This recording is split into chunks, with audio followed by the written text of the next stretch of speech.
everyone. இன்னைக்கு நம்ம unit 14 short ஆன்சர்ல 8th question. What is the importance of valves in the heart? So ஹார்ட்ல இருக்கிற இந்த வேல்வ்ஸோட இம்பார்ட்டன்ஸ் என்னென்ன அப்படின்னு கேட்குறாங்க. ரொம்ப சிம்பிள்.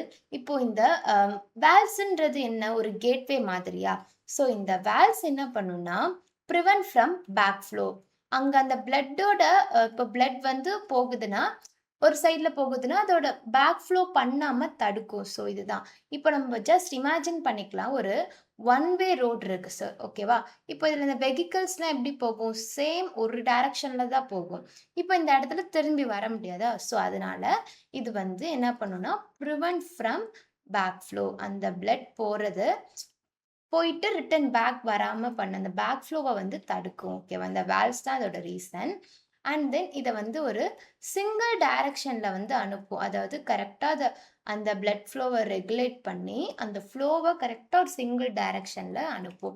இப்போ எப்படி வெஹிக்கல்ஸ் எல்லாமே ஒரே சைட் போகுது, அந்த மாதிரி இந்த வேல்வ்ஸ் என்ன பண்ணுன்னா இந்த பிளட்டையும் கரெக்டாக ஒரு சிங்கிள் டைரக்ஷன், இப்போ ஒரு சைட்னா இந்த சைட் மட்டுமே ஒரே ஃப்ளோவில் வந்து அனுப்பும். ஸோ இதுதான் வந்து இதோட 2 importance points.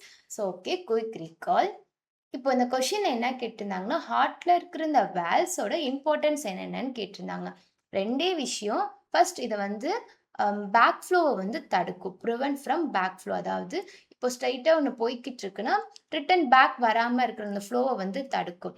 And then second என்னன்னு கேட்டிங்கன்னா, இது வந்து ஒரு சிங்கிள் டைரக்ஷனில் அந்த ஃப்ளோவை வந்து ரெகுலேட் பண்ணி அனுப்பும். ஸோ இப்போ இந்த ஒரு டைரக்ஷனில் போகுன்னா அந்த டைரக்ஷன்லேயே அனுப்பும். இதுதான் இந்த வேல்வ்ஸ் தான் இதோட ரீசன். ஓகேவா? இது எங்க பிரசன்ட் ஆகிருக்குன்னா ஹார்ட்ல. Thank you.